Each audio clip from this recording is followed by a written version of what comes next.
Praise the lord. ఈ యొక్క మెల్లని స్వరము అనే ఆత్మీయ కార్యక్రమానికి ప్రేమతో మిమ్మల్ని ఆహ్వానిస్తున్నాను. దేవుని బిడ్డలారా, మీరందరూ బాగున్నారా? ఉదయకాలం లేచారా? బైబిల్ చదివారా? ప్రార్థన చేశారా? దేవునితో మాట్లాడుతున్నారా?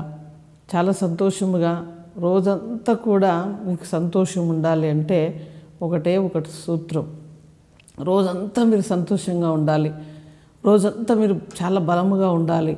రోజంతా చాలా ఉత్సాహంతో మీరు పని చేయాలంటే మీరు ఏ పని చేసినా ప్రభును స్తుతించండి.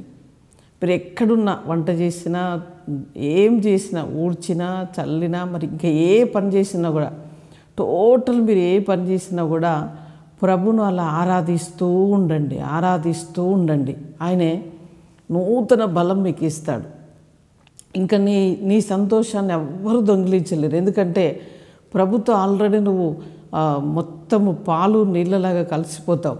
కొన్ని గంటలు మనం పనిచేస్తాం. ఉదయకాలం లేచిన తర్వాత ఒకవేళ మోకరించి ప్రార్థన చేస్తే గంట చేస్తావేమో, కానీ నీ పనులలో నీ ఉండి ప్రభును స్తుతించి ఆరాధించి ఆయనను గణపరుస్తూ ఉంటే కొన్ని గంటలు తెలియకుండా ఆయనతో సావాసం చేస్తావు. అప్పుడు ఇంకా నీ సంతోషాన్ని ఎవ్వరూ దొంగిలించలేరు. కనుక మీరు ఈ యొక్క సూత్రాన్ని ఈరోజు పాటిస్తారని నేను నమ్ముతున్నాను. మీరు పాటించండి. మీరు పాటిస్తే ఖచ్చితంగా మీరు సాక్ష్యం చెప్తారు. కనుక ఈరోజు ప్రభు వాగ్దానము మరలా చదువుతూ ఉండండి. ఈరోజు వాగ్దానం ప్రభు ఏం మాట్లాడనై ఉన్నాడో చూద్దాం. 92వ కీర్తన 12వ వచనాన్ని చదువుకుందాం.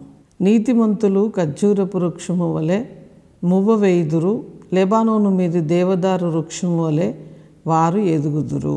ఎవరు నీతిమంతులు అంటే యేసు ప్రభు రక్తంలో కడగబడిన వారందరూ కూడా నీతిమంతులే.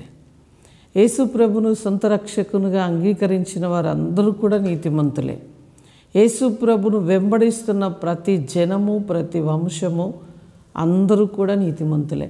ఆ నీతిమంతుల కొరకు ఒక చక్కటి వాగ్దానం ప్రభు అక్కడ రాసిపెట్టి ఉంచాడు. ఏమనంటే లెబానోను దేవదారు వృక్షము వల్లే వారు ఎదుగుతారట. వారు వర్ధిల్లుతూ ఉంటారట. నువ్వు చేసే పనులు వ్యత్యాసము కావచ్చు, నీ వ్యాపారం వేరు కావచ్చు, నువ్వు ఒక పొలం పండించే వ్యక్తివి కాకపోవచ్చు, ఫలాలు పండించే వ్యక్తివి కాకపోవచ్చు, కానీ నువ్వు చేసే దానిలో నీకు ఫలభరితమైన జీవితం ఉంటుంది. నీవు వర్ధిల్లుతావు. నీ కుటుంబంలో, నీ యొక్క వ్యాపారంలో, నీ ఉద్యోగంలో, నీ చేతి పనుల్లో.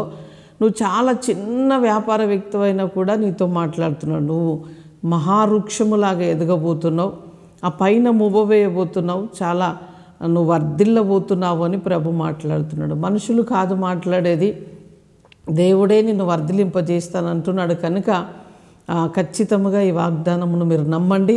ప్రభువా, ఇదిగో నాకు ఈ వాగ్దానం చేసావు కదా, ఈ వాగ్దానం ప్రకారం నేను వర్ధిల్లాలి, నేను ఒక ఉన్నతమైన వ్యక్తిగా మార్చబడాలి, ఉన్నత స్థాయిలో నేను ఉండాలి, నా స్థితిని మార్చు, నా భవిష్యత్తును మార్చు అని అడిగితే తప్పకుండా నీ ఒక భవిష్యత్తును మారుస్తాడు. ఎందుకంటే నీవు ఈరోజు చాలా చిన్న కుటుంబంలో ఉన్నావేమో, పేదరికంలో ఉన్నావేమో, నిన్ను గురించిన గుర్తింపు ఎవ్వరికీ లేకపోవచ్చు, కానీ యోసేపు జీవితం ఒకరోజు గుర్తింపు లేనిదే. అన్నల మధ్యలో వెలివేయబడ్డాడు, అందరి మధ్యలో వెలివేయబడ్డాడు, కానీ ఒకరోజు ఆయన జీవితంలో వాగ్దానం నెరవేర్చబడడానికి సృష్టికర్త తన వెంబడి ఉన్నాడు. ఐగుప్తు రాజ్యములోనే ఒక మహారాజుగా, గొప్ప వ్యక్తిగా చేశాడు. కనుక ఈరోజు వాగ్దానాన్ని నమ్ము. నువ్వు ఏ స్థితిలో ఉన్నా కూడా ప్రభు నీతో మాట్లాడుతున్నాడు. నిన్ను నేను వర్ధిల్లింప చేయబోతున్నాను, నిన్ను నేను గొప్ప చేయబోతున్నాను. ఒకవేళ సేవకునివైతే నీ సేవలో వర్ధిల్లత, నీ ఉద్యోగం అయితే ఉద్యోగంలో వర్ధిల్లత, నువ్వెక్కడ ఉన్నా కూడా వర్ధిల్లత అనేది దేవుని చేతిలో ఉన్నది. కనుక ఆ దేవుని వైపు మనం చూద్దాం. ఆ దేవుడే మనల్ని ఆశీర్వదిస్తాడు, గొప్ప చేస్తాడు. కనుక ఈ వాగ్దానాన్ని నమ్మి మనం ప్రార్థన చేద్దాం. ప్రార్థన చేసుకుందాం. పరిశుద్ధుడా, జీవము కలిగిన మా తండ్రి, నీకు స్తోత్రాలు చెల్లిస్తున్నాం. ప్రభువా, ఇదిగో నీతిమంతులు ఖర్జూరపు వృక్షం వలె మువ్వ వేయుదురు అంటున్నావు. లెబానోను దేవదారు వృక్షము వలె ప్రభువా వారు వర్ధిల్లుతారని నువ్వు వాగ్దానం చేస్తున్నావు. ఈ వాగ్దానమును మేము నమ్ముచున్నాం ప్రభువా. ఈ వాగ్దానమును ఎంతమంది అయితే వారి ఆయా జీవితంలో వారు ఆయా స్వతంత్రించుకుంటున్నారో ఆ బిడ్డలందరికీ కూడా ఈ వాగ్దాన ఫలము అనుగ్రహించబడునుగాక. ఈ వాగ్దాన ఫలము వారు అనుభవించినట్లు కృప కలుగునుగాక. అయా మూయబడిన ప్రతి ద్వారము వారి కొరకు యేసు నామములో తెరవబడునుగాక అని ప్రార్థిస్తున్నాం.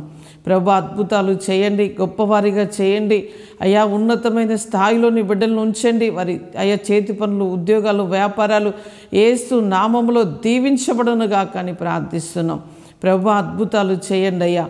అయా వారి బిడ్డల స్టడీలో కూడా అయా మేలైనది వారు చదువునట్లుగా గొప్ప కార్యములు వారి జీవితంలో ఉన్నతమైన ఉద్యోగాలు స్వతంత్రించుకునే బిడ్డలుగా చేయండి అయ్యా. ఎవరైతే అయ్యా గవర్నమెంట్ జాబ్ కొరకు ఎదురు చూస్తున్నారో వారికి యేసు నామములో అయా డోర్స్ అన్నీ ఓపెన్ అవునుగాకని ప్రార్థిస్తున్నాం. గొప్ప కార్యములు చేయండి అయ్యా. అనారోగ్యముతో ఉన్నవారికి నీ నామములో స్వస్థత కలుగునుగాకని ప్రార్థిస్తున్నాం.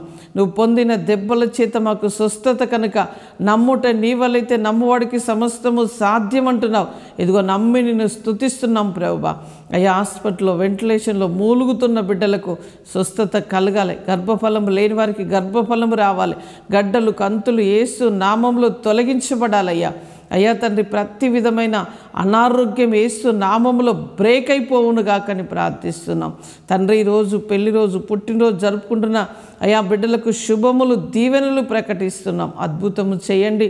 ఈ సంవత్సరం అంతా ఆరోగ్యముతో, క్షేమముతో, సమాధానముతో, నీ కృపతో వర్ధిల్లే కృపను దయచేయండి. అన్ని మేళ్లతో నీ ప్రజలను నింపమని అయా నువ్వు ఇచ్చిన వాగ్దాన నెరవేర్పులోనికి నడిపిస్తున్నందుకు స్తుతి, మహిమ చెల్లిస్తూ యేసు నామములో అడుగుచున్నాం తండ్రి. Amen, amen. God bless you. దేవుడు మిమ్మల్ని దీవించునుగాక.